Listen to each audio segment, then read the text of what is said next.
안녕하세요, 여러분. 오늘 제가 전해드릴 사연은 솔직히 말씀드리면 제 이야기입니다. 이번 추석 저는 시댁에 가지 않았습니다. 결혼 8년 만에 처음으로요. 남편은 혼자 내려갔고 저는 지금 텅 빈 집에서 이 사연을 쓰고 있습니다. 제가 비난받아 마땅한 불효녀일까요? 아니면 제 선택이 정당했을까요? 시어머니는 한 번도 제게 큰 소리를 내신 적이 없습니다. 욕을 하신 적도 무시하신 적도 없어요. 오히려 주변에서는 참 좋은 시어머니라고 말씀하시죠. 친정어머니조차 그 정도면 정말 괜찮은 시댁이다라고 하십니다. 그런데 저는 왜? 명절만 다가오면 숨이 막힐까요? 왜 시댁 문만 들어서면 가슴이 답답하고 밤새 뒤척이게 될까요? 오늘 제 이야기를 끝까지 들어주신다면 여러분도 아실 겁니다. 때로는 큰 소리보다 더 무서운 게 있다는 것을요.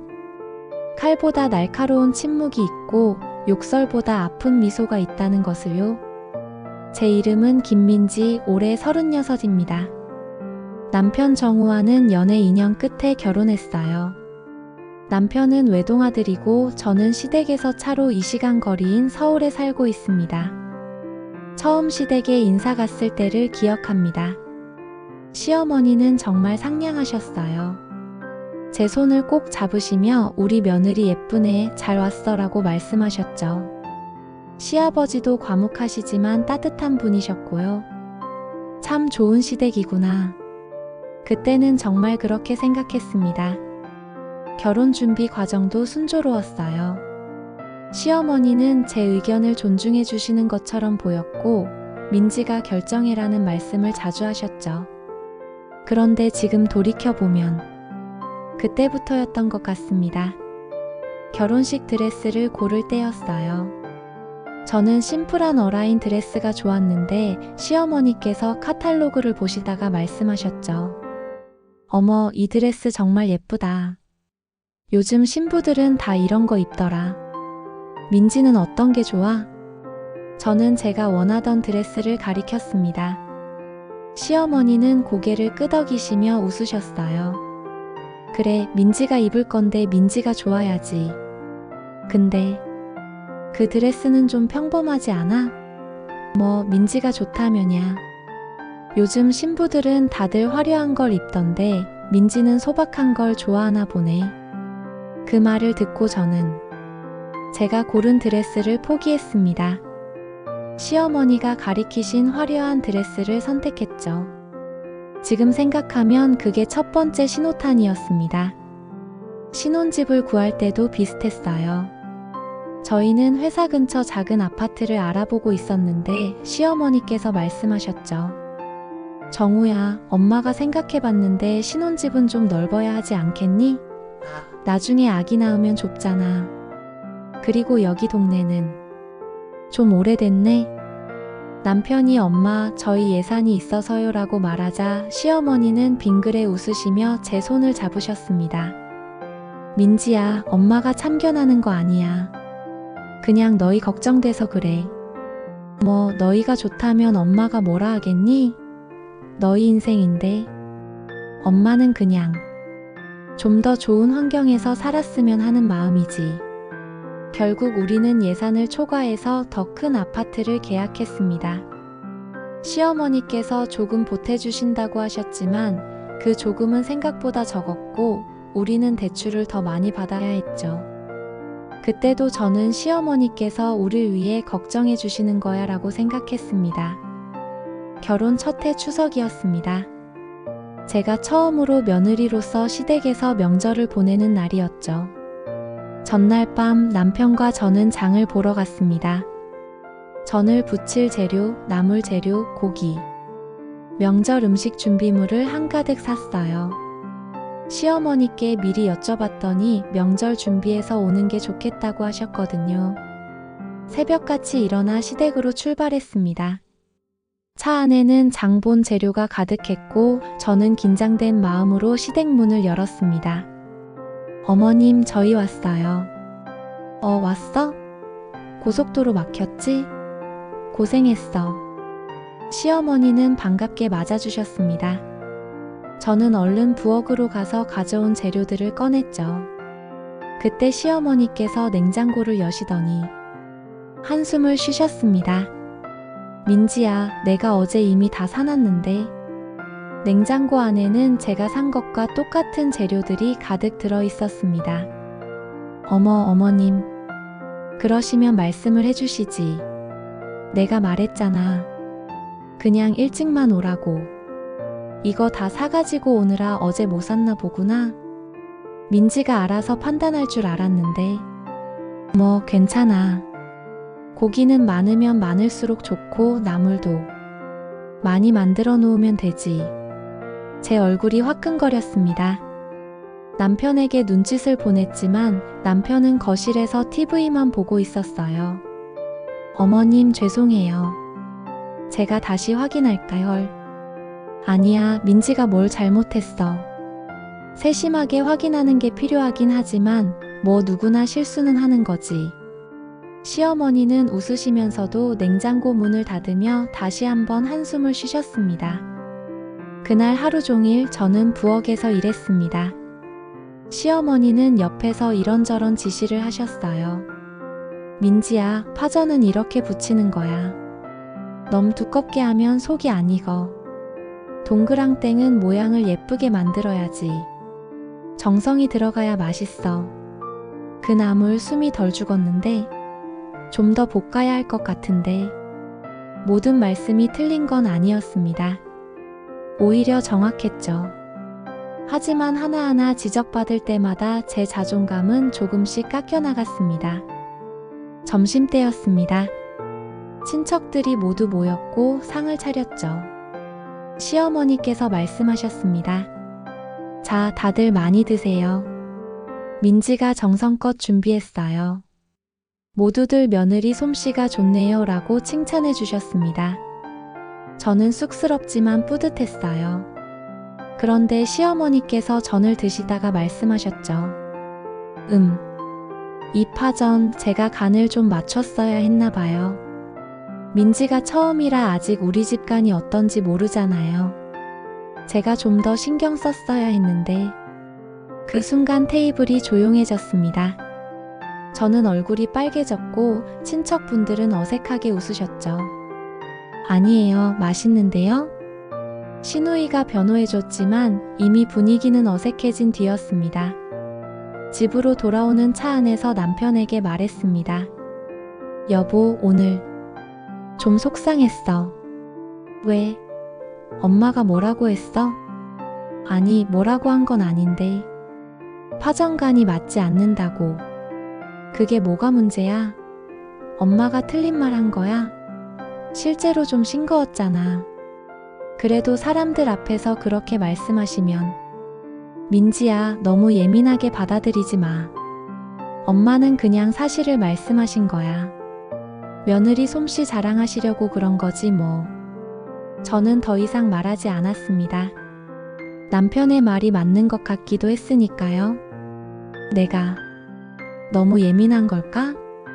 혹시 이 이야기를 들으면서 떠오르는 분이 계신가요?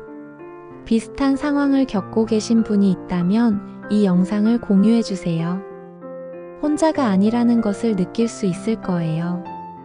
그 후로 명절이 올 때마다 비슷한 일들이 반복됐습니다. 둘째의 설날에는 떡국을 끓였는데 시어머니께서 국물이 좀 텁텁하네. 멸치를 좀 더 넣을 걸 그랬어 라고 하셨죠. 셋째의 추석에는 제가 입고 간 옷에 대해 명절인데 좀 더 단정한 옷을 입지 그랬니? 뭐 편한 게 제일이긴 하지만이라고 말씀하셨습니다. 넷째에는 제가 만든 송편을 보시고 모양이 제각각이네. 송편은 예쁘게 빚어야 정성이 보이는 건데. 뭐 요즘 젊은 사람들은 이런 거 안 배우니까 어쩔 수 없지라고 하셨어요. 매번 시어머니의 말씀은 사실이었습니다. 제 떡국은 정말 텁텁했고 제 옷은 좀 편한 차림이었으며 제 송편 모양은 제각각이었죠. 하지만 왜 이렇게 힘들까요? 남편에게 말할 때마다 돌아오는 대답은 똑같았습니다. 엄마가 뭐 잘못 말한 거 있어? 사실이잖아. 너무 예민하게 받아들이지 마. 엄마는 널 가르쳐 주시는 거야. 고마워해야지. 저는 점점 입을 다물게 됐습니다. 제 감정이 잘못된 것 같았으니까요. 결혼 5년째 되던 해 저는 임신을 했습니다. 시어머니는 정말 기뻐하셨어요. 매일 전화를 주셨고 몸조리 잘 해야 한다며 이것저것 챙겨주셨죠. 그런데 그때부터 더 힘들어졌습니다. 민지야, 임신했을 땐 찬물 마시면 안 돼. 아기한테 안 좋아. 커피는 절대 안 돼. 하루에 한 잔? 그것도 많아. 끊어야지. 집에만 있지 말고 산책을 해야 해. 근데 너무 많이 걸으면 안 돼. 과일을 많이 먹어야 해. 근데 너무 단 건 안 좋아. 모든 조언이 제 건강을 위한 것처럼 들렸습니다. 하지만 저는 숨이 막혔어요. 제가 뭘 먹든 뭘 하든 항상 시어머니의 평가가 따라 붙었습니다. 출산 후에는 더했습니다. 모유 수유가 최고야. 분유? 그건 정말 어쩔 수 없을 때만 먹이는 거지. 저는 모유가 잘 나오지 않았습니다. 아기는 계속 울었고 저는 스트레스를 받았죠. 결국 분유를 섞어 먹이기 시작했는데 시어머니께서 보시더니 말씀하셨어요. 엄마가 조금만 더 노력하면 될 텐데. 요즘 엄마들은 좀 쉽게 포기하는 것 같아. 뭐 민지가 힘들다니까 어쩔 수 없지. 제 친구가 문병을 왔을 때 시어머니는 그 친구에게까지 말씀하셨습니다. 민지가 모유가 안 나와서 분유를 먹이고 있어요. 제가 이것저것 해봤는데도 잘 안 되네요. 민지가 좀 예민해서 스트레스를 많이 받거든요. 친구가 돌아간 뒤 저는 남편에게 울면서 말했습니다. 왜 친구한테까지 그런 말을 하세요? 제가 모유가 안 나오는 게 제 잘못인가요? 민지야, 엄마는 그냥 사실을 말씀하신 거잖아. 왜 그렇게 민감하게 받아들여? 민감하게? 제가 지금 얼마나 힘든지 알아요? 그래, 힘든 거 알아. 근데 엄마한테 왜 그렇게 화를 내? 엄마가 널 도와주시려고 여기 계시는 거잖아. 저는 더 이상 말하지 않았습니다. 말해봤자 제가 더 피곤해질 뿐이었으니까요. 산후조리 기간 동안 시어머니는 저희 집에 계셨습니다. 한 달 내내요. 매일 아침 시어머니는 제가 만든 밥을 드시고 나서 한마디씩 하셨어요. 국이 좀 짜네. 수유 중에는 싱겁게 먹어야 하는데. 이 반찬 어제 만든 거지? 신선한 걸로 먹어야 산모한테 좋은데. 방이 좀 어지럽네. 아기 키우면서 정리는 해야지. 나중에 습관되면 고치기 힘들어. 저는 출산 후 몸도 회복되지 않은 상태였습니다. 밤에는 2시간마다 아기를 먹이고 낮에는 집안일을 했죠. 시어머니께서 도와주시긴 했지만 그 도움에는 항상 평가가 따라왔습니다. 내가 설거지 해놨어. 근데 민지야, 그릇을 이렇게 쌓아두면 물이 잘 안 빠지잖아. 빨래 개켜놨는데 이렇게 개면 구김이 가. 다음부턴 조심해. 아기 기저귀 이렇게 채우면 안 돼. 옆구리가 너무 조이잖아. 내가 다시 해줄게. 한 달 내내 저는 잘못된 며느리, 서툰 엄마였습니다. 시어머니의 눈에는요. 남편에게 말했죠. 여보, 어머님이 저한테 너무 하시는 것 같아. 뭘? 엄마가 한 달 내내 여기서 너 도와주셨잖아. 집안일에 애기 봐주시고 도와주시는 건 고마운데 매번 제가 뭘 잘못했다는 식으로 말씀하시잖아. 민지야, 그게 엄마 방식이야. 엄마는 원래 완벽주의자셔. 나도 어릴 때 그렇게 자랐어. 너를 싫어하시는 게 아니라 더 잘 되길 바라시는 거야. 저는 그게 너무 힘들어요. 좀 참아.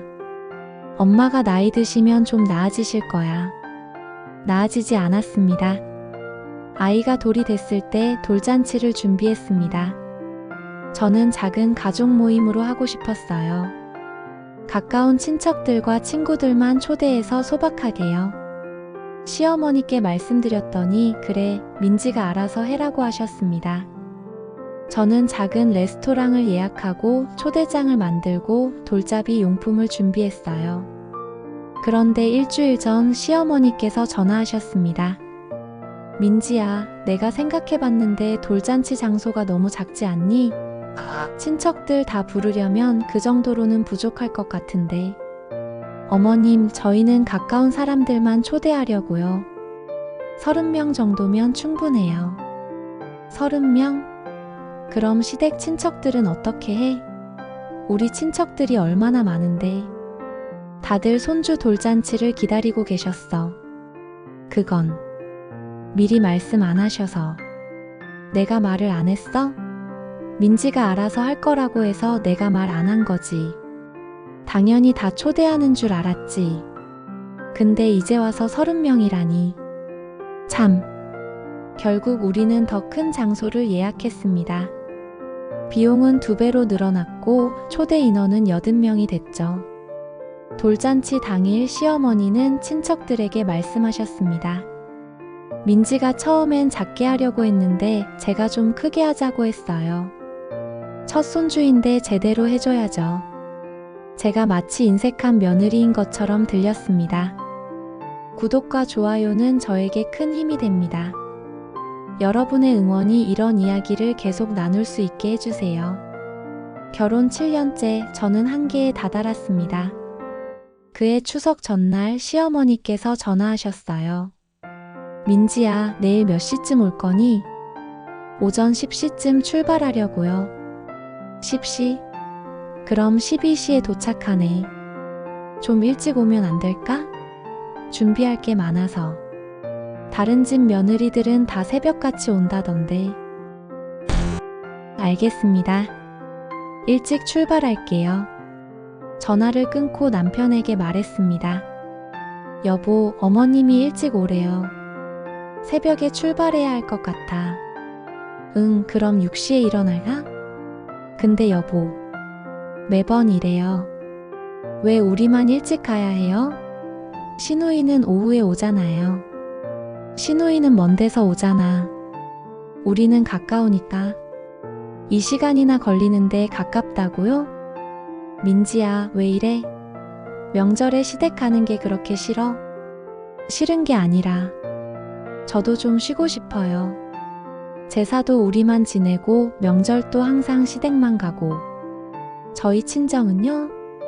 추석에 친정을 왜 가? 명절은 시댁 가는 거야. 왜요? 왜 며느리는 시댁만 가야 해요? 원래 그런 거잖아. 민지야, 너 요즘 왜 이렇게 예민해? 갱년기야? 갱년기. 36의 제게 남편이 한 말이었습니다. 그날 밤 저는 잠을 이루지 못했습니다.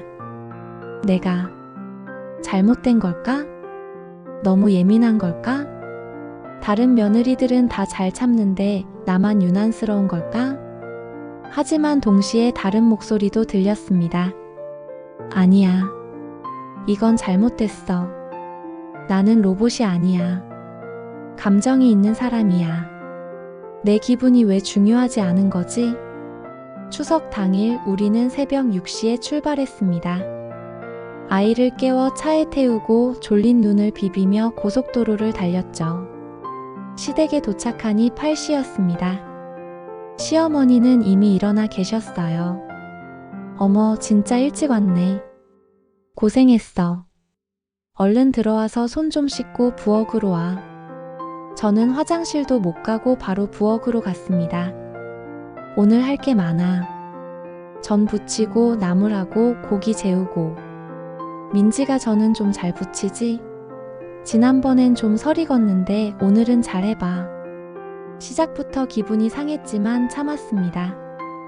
1시간쯤 지났을 때 시어머니께서 제가 부친 전을 보시더니 말씀하셨어요. 민지야, 이거 좀 봐. 여기 탔잖아. 불 조절을 좀 해야지. 죄송해요. 다시 부칠게요. 다시 부쳐? 재료가 나만 하겠어? 그냥 이대로 내야지. 친척들이 뭐라 하려나? 점심 준비를 마치고 상을 차렸습니다. 친척들이 모였고 다들 음식을 맛있게 드셨어요. 그런데 시어머니께서 또 말씀하셨습니다. 이 나물 제가 간을 다시 맞췄어요. 민지가 좀 싱겁게 했더라고요. 요즘 젊은 사람들은 건강식을 좋아해서 그런가 봐요. 신우이가 언니 음식 맛있는데요? 라고 말해줬지만 저는 이미 상처받은 뒤였습니다. 식사 후 설거지를 하는데 시어머니께서 옆에 서 계셨습니다. 민지야, 그릇 좀 꼼꼼하게 씻어. 기름기가 남으면 안 되잖아. 네. 그리고 행주는 자주 빨아야 해. 이거 봐. 좀 냄새 나는 것 같지 않아? 위생이 제일 중요한 건데. 어머님, 이거 어제 빤 거예요. 어제 빤 거? 그럼 어제 제대로 안 빤 거 아니야? 행주는 삶아야 해. 그냥 세탁기에 돌리면 안 되지. 저는 대답하지 않았습니다. 대답하면 또 틀렸다는 말을 들을 것 같았으니까요. 설거지를 끝내고 거실로 나왔습니다. 남편은 시아버지, 친척 아저씨들과 TV를 보고 계셨어요. 편하게 웃으며 이야기를 나누고 계셨죠. 저는 다시 부엌으로 돌아가 바닥을 닦았습니다. 시어머니와 시누이는 거실에서 차를 마시며 수다를 떨고 계셨습니다. 왜? 나만 계속 일을 하고 있지? 그때 시어머니께서 부르셨어요. 민지야, 차 한잔 할래? 이리 와서 좀 쉬어. 아, 네. 저는 손을 씻고 거실로 갔습니다. 시어머니께서 차를 따라주시며 말씀하셨죠. 민지야, 오늘 고생 많았어. 근데 있잖아, 저는 좀 더 연습이 필요할 것 같아. 우리 집 입맛이 좀 까다로워서 그래. 다음에는 미리 와서 내가 좀 가르쳐 줄까? 괜찮습니다. 왜? 서운해? 내가 민지 잘 되라고 하는 말인데. 요즘 며느리들은 이런 것도 잘 안 배우잖아. 그래도 명절 음식은 알아야 하지 않겠어? 시누이가 끼어들었습니다. 엄마, 언니 요리 맛있잖아요. 저는 언니만큼도 못하는데.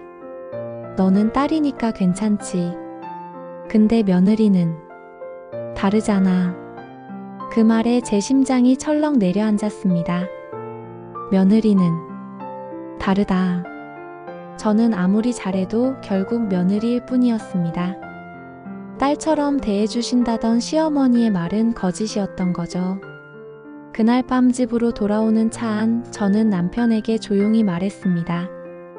여보, 나 이제 시댁 못 가겠어. 뭐? 정말 미안한데 못 가겠어. 명절마다 너무 힘들어. 민지야, 무슨 소리야. 명절에 시댁을 안 간다는 게 말이 돼? 나도 알아. 말이 안 된다는 거. 근데 정말 못 가겠어. 오늘 어머님이 뭐라고 하셨는지 알아? 며느리는 딸과 다르대. 아무리 잘해도 나는 결국 며느리일 뿐이래. 엄마가 그런 뜻으로 한 말이 아닐 거야. 그럼 무슨 뜻이야? 나한테는 그렇게 들렸어. 남편은 한숨을 쉬었습니다. 민지야, 엄마가 너한테 잘해주시잖아. 큰 소리 내신 적도 없고 항상 챙겨주시고. 그 정도면 정말 좋은 시어머니야. 내 친구들 얘기 들어봐. 그 집들은 정말 심해. 다른 집은 상관없어. 나는 지금 내 얘기하는 거야. 그래, 알겠어. 근데 구체적으로 엄마가 뭘 잘못했는데? 말해봐. 저는 말문이 막혔습니다. 구체적으로 뭐라고 설명할 수가 없었어요. 시어머니는 한 번도 욕을 하신 적이 없고 때리신 적도 없고 무시하신 적도 없으니까요. 그저 계속 틀렸다고 말씀하셨을 뿐입니다. 제가 하는 모든 게 부족하고 조금씩 아쉽고 개선이 필요하다고요. 말 못하지? 구체적인 게 없잖아. 민지야, 너 요즘 너무 예민한 것 같아. 육아 스트레스? 아니면 회사 일? 좀 쉬어야 하는 거 아니야? 내가 예민한 게 아니야. 그럼 뭔데? 엄마가 널 학대했어? 때렸어? 욕했어? 아무것도 안 하셨잖아. 오히려 잘해주시는데 내가 감사할 줄을 모르는 거야. 저는 더 이상 말하지 않았습니다. 남편과 싸워봤자 제가 더 억울해질 뿐이었으니까요.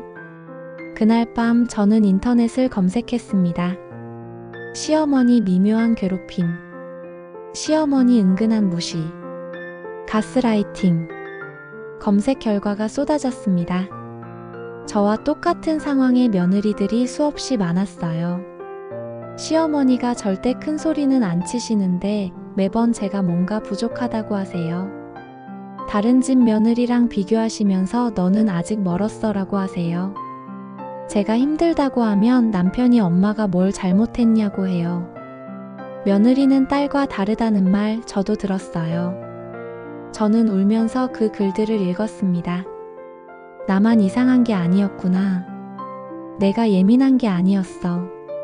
그리고 한 가지를 깨달았습니다. 이건 가스라이팅이라는 거요. 시어머니는 제가 항상 부족하다고 느끼게 만들었습니다. 제가 뭘 해도 완벽하지 않고 개선이 필요하고 조금씩 아쉽다고 말씀하셨죠. 그리고 남편은 그런 시어머니를 옹호하면서 제가 예민하다고 말했습니다. 제 감정이 잘못됐다고 과민 반응이라고 말했어요. 결국 저는 제 감정을 의심하게 됐고 제가 이상한 사람이라고 믿게 됐습니다. 하지만 이제는 압니다. 제 감정은 틀리지 않았습니다. 다음 날 저는 남편에게 진지하게 말했습니다. 여보, 우리 상담받자. 상담? 부부 상담? 응. 우리 대화가 안 되잖아. 전문가한테 도움받자. 남편은 처음엔 거부했습니다. 우리가 왜 상담을 받아? 그런 거 받는 부부들은 정말 심각한 거야 라고 말했죠. 하지만 저는 포기하지 않았습니다. 그럼 나 혼자라도 받을 거야. 나는 지금 너무 힘들어. 결국 남편도 동의했습니다. 우리는 부부 상담을 받기 시작했어요. 상담사 선생님은 제 이야기를 들으시더니 남편에게 물으셨습니다. 남편분, 부인께서 시어머님과의 관계에서 힘들어 하신다는 걸 알고 계셨나요? 네, 알고 있었는데 솔직히 이해가 안 됐어요. 엄마가 잘해주시는데 왜 힘들어 하는지. 그럼 구체적으로 어떤 점이 이해가 안 되셨나요? 엄마가 며느리한테 욕을 하신 것도 아니고 때리신 것도 아니고 무시하신 것도 아니거든요. 그냥 조언을 해주시는 건데 제 아내가 그걸 너무 예민하게 받아들이는 것 같아서요. 상담사 선생님은 고개를 끄덕이시며 말씀하셨습니다. 남편분, 폭력에는 여러 종류가 있습니다. 신체적 폭력만 폭력이 아니에요. 정서적 폭력, 언어적 폭력도 분명히 존재합니다. 그리고 가장 무서운 건 당하는 사람조차 이게 폭력인지 모르게 만드는 거예요. 무슨 말씀이신지. 부인께서 계속 내가 부족하다, 내가 잘못했다고 느끼게 만드는 것, 그리고 남편분께서 내가 예민하다, 내가 과민 반응이다 라고 말씀하시는 것. 이 두 가지가 합쳐지면 부인은 자신의 감정을 의심하게 됩니다. 이걸 가스라이팅이라고 해요. 그 말을 듣고 남편이 얼굴이 굳어졌습니다. 상담은 몇 주간 이어졌습니다. 상담사 선생님은 우리에게 과제를 내주셨어요. 남편에게는 부인의 말을 끝까지 듣고 감정을 인정해주기였고, 저에게는 명확하게 경계선 설정하기였습니다. 특히 남편에게 하신 말씀이 인상적이었어요. 남편분, 부인이 힘들다고 할 때 엄마가 뭘 잘못했어? 라고 묻지 마세요. 대신 어떤 점이 힘들었어? 라고 물어보세요. 부인의 감정을 먼저 인정해주는 게 중요합니다. 근데 선생님, 실제로 엄마가 잘못한 게 없으면 어떻게 해요? 잘못이 없다는 건 누가 판단하나요? 남편분이 판단하시나요? 부인이 힘들어하는데 그게 잘못이 없다고 할 수 있을까요? 그리고 어머님이 정말 잘못이 없으신 건지 한번 냉정하게 생각해 보세요. 며느리가 하는 모든 일에 대해 조금 부족하다, 개선이 필요하다고 말씀하시는 게 과연 조언일까요? 아니면 통제일까요? 그날 상담이 끝나고 남편은 한동안 말이 없었습니다. 설날이 다가왔습니다. 남편이 먼저 말을 꺼냈어요. 민지야, 이번 설에는 우리 친정 먼저 갈까? 진짜? 응. 항상 시댁만 갔으니까 이번엔 형평성 있게 하자. 저는 눈물이 날 것 같았습니다. 남편이 처음으로 제 편을 들어준 것 같았거든요. 시댁은? 설날 당일에 친정 갔다가 다음날 시댁 가자. 엄마한테 미리 말씀드리게. 남편이 시어머니께 전화했습니다. 엄마, 이번 설에는 저희가 설날 당일에는 처갓집 가고 다음날 내려갈게요. 전화기 너머로 시어머니의 목소리가 들렸습니다.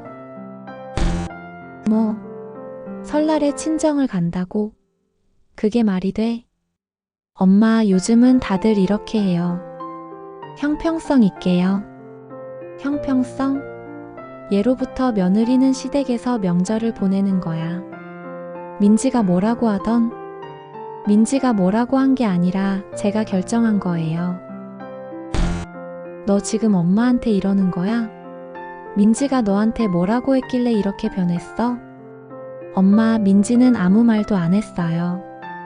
제가 생각해보니까 이게 맞는 것 같아서요. 전화는 시어머니께서 끊으셨습니다. 남편은 한숨을 쉬며 말했습니다. 엄마가 화나신 것 같네. 미안해. 아니야. 미안할 거 없어. 우리가 잘못한 거 아니야. 설날 당일 우리는 친정에 갔습니다. 친정어머니는 깜짝 놀라시며 반겨주셨어요. 어머, 민지야. 설날에 웬일이야? 엄마, 우리 올해는 여기서 설 지내려고. 정말? 시댁은? 내일 갈 거예요. 친정어머니는 기뻐하시면서도 걱정스러운 표정을 지으셨습니다. 시어머니가 뭐라고 안 하시던? 괜찮아요, 엄마. 걱정 마세요. 그날 친정에서의 설은 정말 편안했습니다.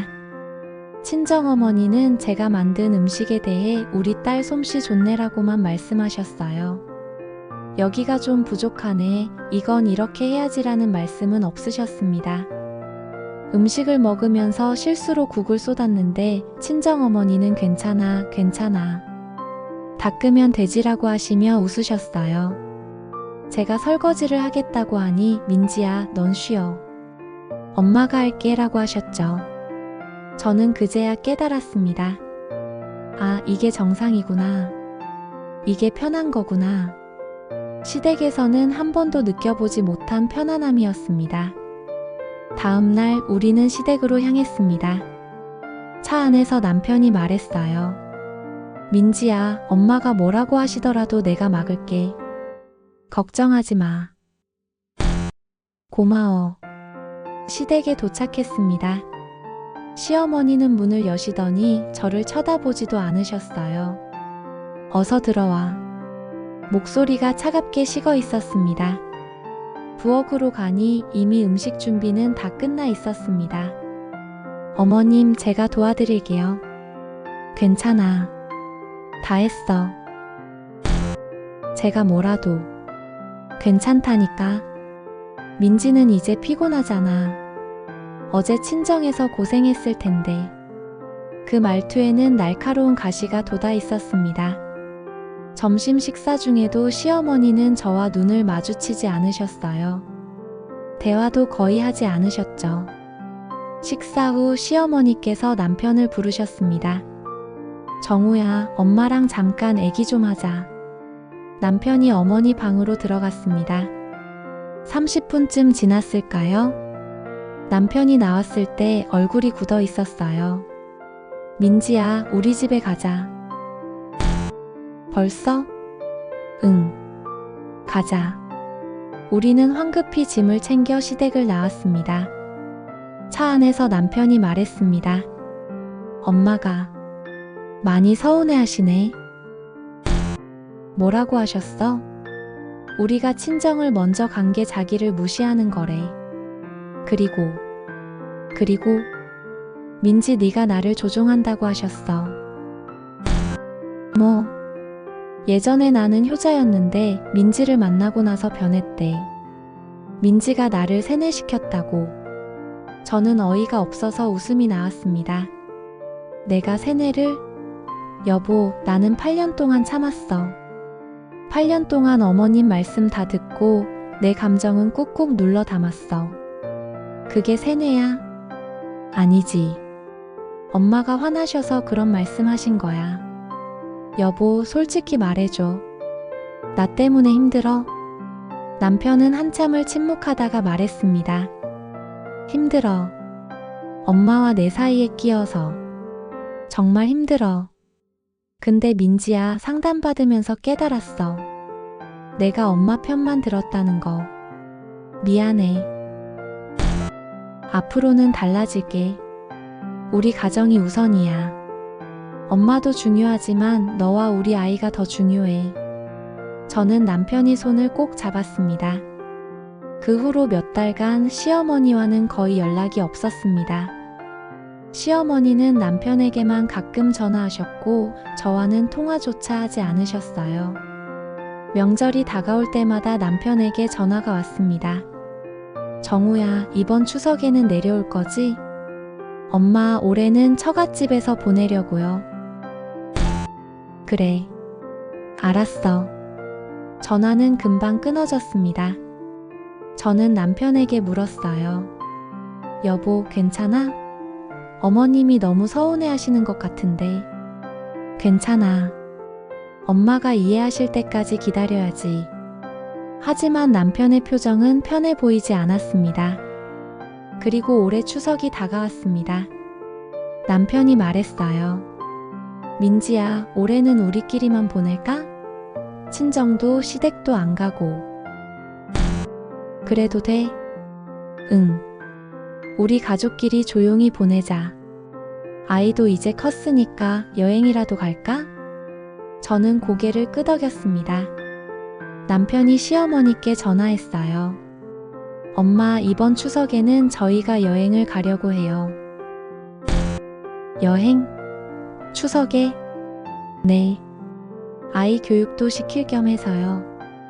그래. 알았다. 잘 다녀와라. 전화를 끄는 남편의 얼굴이 어두웠습니다. 엄마 목소리가 많이 힘들어 보이셨어. 여보. 근데 민지야, 우리가 잘못한 거 아니야. 우리도 우리 인생을 살 권리가 있어. 그렇게 해서 저는 결혼 8년 만에 처음으로 명절을 자유롭게 보냈습니다. 여행지에서 아이와 함께 놀면서 저는 처음으로 명절이 즐거웠습니다. 아이는 엄마, 이번 추석 정말 재밌어. 라고 말했고 저는 그 말에 눈물이 날 뻔했어요. 그동안 제가 아이에게 얼마나 피곤한 모습을 보여줬을까요? 명절만 되면 긴장하고 스트레스 받고 짜증을 내던 모습을요. 이제는 달라질 겁니다. 저는 더 이상 며느리이기 전에 한 사람의 인간이고 아내이고 엄마입니다. 제 감정을 무시당할 이유가 없고 제 기분을 눌러 담을 필요도 없습니다. 혹시 이 이야기를 들으시면서 공감되는 부분이 있으신가요? 구독과 좋아요 버튼을 눌러주시면 이런 이야기들을 계속 나눌 수 있습니다. 여러분의 응원이 큰 힘이 됩니다. 여행에서 돌아온 후 남편에게 물었습니다. 여보, 후회하지 않아? 뭘? 어머님이랑 사이가 이렇게 된 거. 다 나 때문이잖아. 남편은 제 손을 잡으며 말했습니다. 민지야, 이건 내 잘못이 아니야. 나의 선택이고 우리의 선택이야. 그리고 솔직히 말하면 나도 엄마가 힘들었어. 진짜? 응.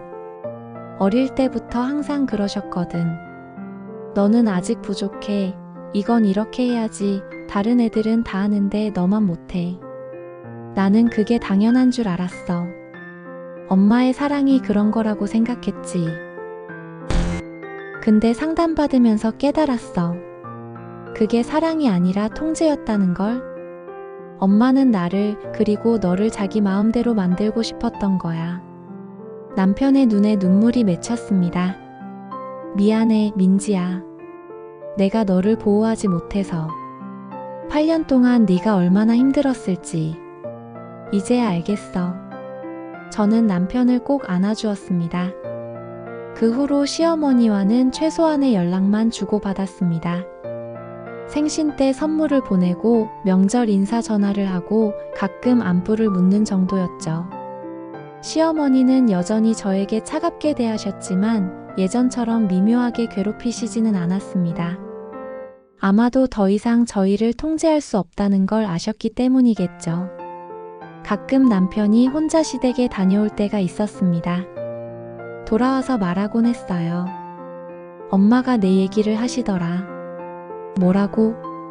민지가 나를 빼앗아 갔대.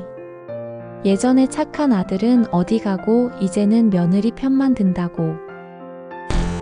그래서 내가 말했어. 엄마, 민지가 나를 빼앗아 간 게 아니라 제가 제 가정을 선택한 거라고. 엄마도 아빠랑 결혼하셨을 때 할머니보다 아빠를 선택하셨잖냐고. 어머님이 뭐라고 하시던? 아무 말씀도 안 하시더라. 그냥 한숨만 쉬셨어.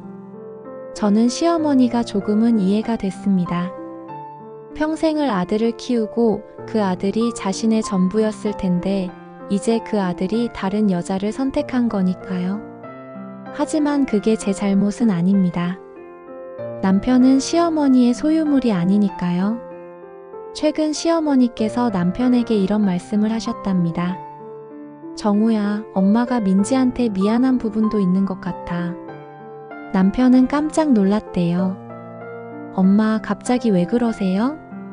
아니, 엄마도 생각을 해봤거든. 내가 좀 지나쳤나 싶어서. 근데 정우야, 엄마는 정말 민지 잘 되라고 그런 거야. 며느리가 우리 집 방식을 몰라서 도와주려고 한 건데 민지가 너무 예민하게 받아들인 것 같아. 남편은 그 말을 듣고 한숨을 쉬었답니다. 엄마, 그게 아니에요. 민지가 예민한 게 아니라 엄마가 매번 민지를 부족하다고 느끼게 만드신 거예요. 내가 언제? 항상이요. 민지가 뭘 해도 조금 부족해. 이건 이렇게 해야지. 다른 집 며느리는 이렇게 하던데. 그런 말들이 민지한테 얼마나 상처가 됐는지 아세요? 그건 잘하라고 한 말인데.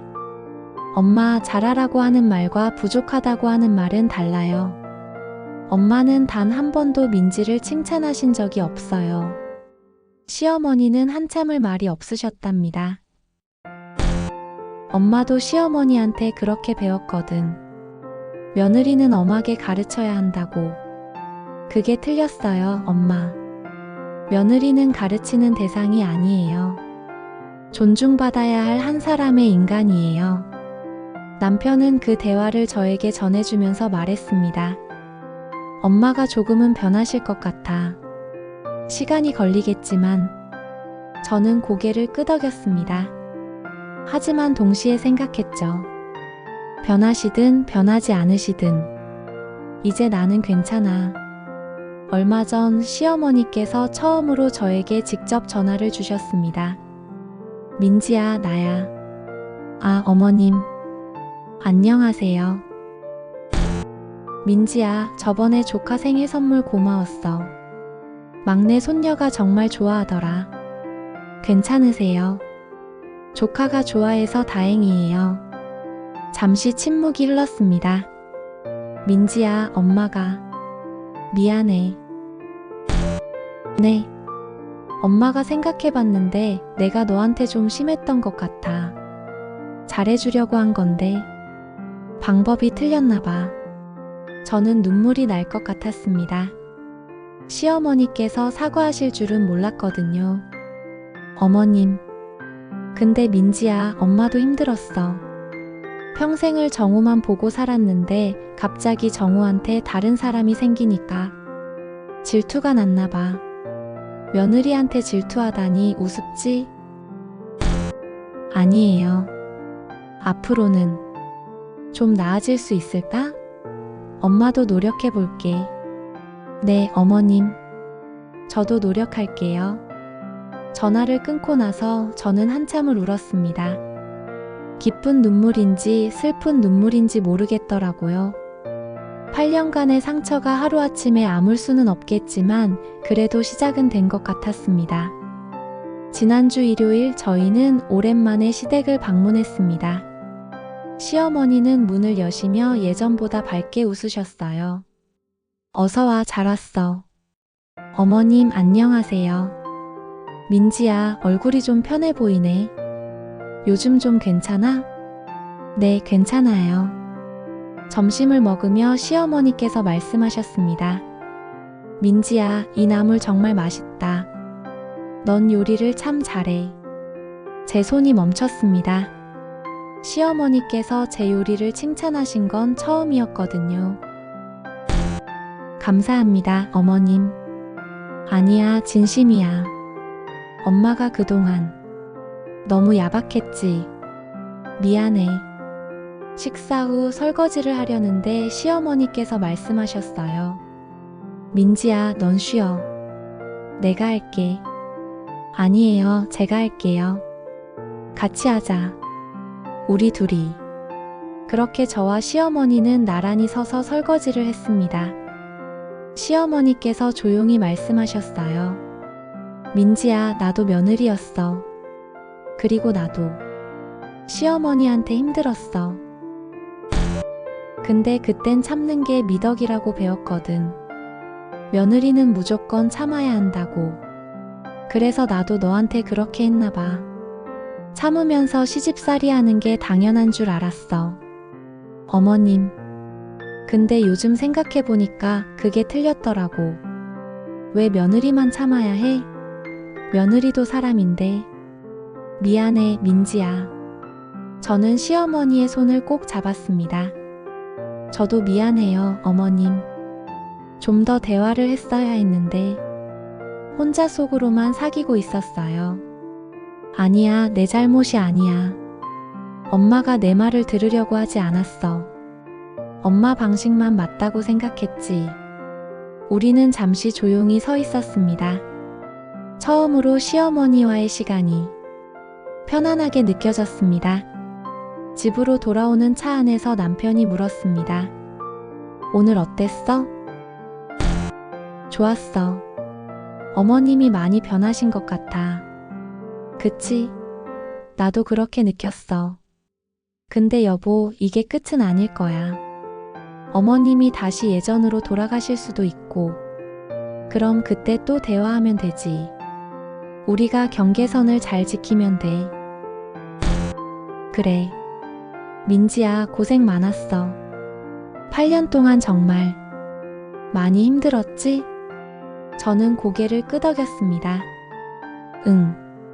근데 이제는 괜찮을 것 같아. 우리가 함께니까. 남편이 제 손을 꼭 잡아주었습니다.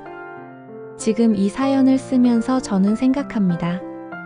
제가 잘한 걸까요? 아니면 잘못한 걸까요?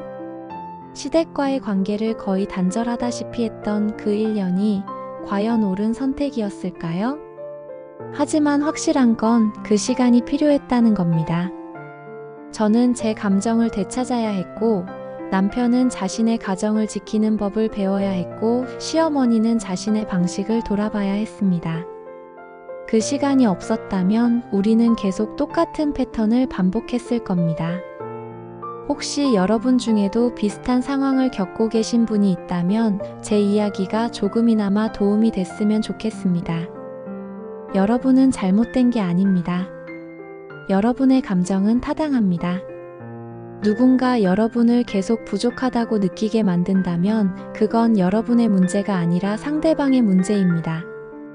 그리고 가장 중요한 건 배우자가 여러분 편에 서야 한다는 겁니다.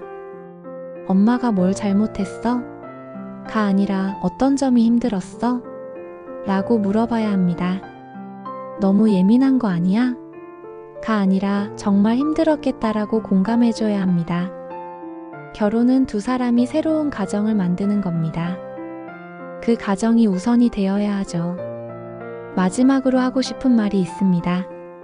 시어머니를 나쁜 사람으로 만들고 싶지 않았어요. 시어머니도 피해자일 수 있습니다. 자신의 시어머니한테 배운 방식대로 며느리를 대했을 뿐이죠. 하지만 그게 정당화될 수는 없습니다. 우리는 세대를 거쳐 내려온 잘못된 관습을 끊어야 합니다. 며느리는 가르쳐야 할 대상이 아닙니다. 며느리는 참아야 할 의무가 없습니다. 며느리는 한 사람의 인간이고 존중받아야 할 존재입니다. 그리고 이건 며느리만의 문제가 아닙니다. 아들도 남편도 시아버지도 함께 변해야 합니다. 엄마가 원래 그래라고 넘기지 말고 엄마 그건 틀렸어요 라고 말할 수 있어야 합니다. 지금도 명절이 다가오면 가슴이 두근거립니다. 완전히 편해진 건 아니에요. 여전히 긴장되고 걱정됩니다. 하지만 예전과는 다릅니다. 이제는 제가 틀렸다고 생각하지 않습니다. 이제는 제 감정을 무시당하지 않습니다. 이제는 남편이 제 편에 서 있습니다. 그리고 시어머니도 조금씩 변하고 계십니다. 완벽하지는 않지만 시작은 됐습니다. 이 사연을 들으면서 공감되는 부분이 있으셨나요? 혹시 비슷한 경험이 있으시다면 댓글로 사연을 남겨주세요. 여러분의 이야기도 듣고 싶습니다. 우리 함께 이야기 나누면서 서로 위로받고 힘을 얻었으면 좋겠습니다. 여러분은 혼자가 아닙니다. 여러분의 감정은 타당합니다. 여러분은 존중받을 자격이 있습니다. 긴 이야기 들어주셔서 감사합니다. 다음에도 여러분의 공감을 얻을 수 있는 이야기로 찾아뵙겠습니다. 구독과 좋아요, 알림 설정 부탁드립니다. 여러분 모두 행복한 명절 보내세요. 그리고 기억하세요. 여러분의 행복이 가장 중요하다는 걸요. 감사합니다.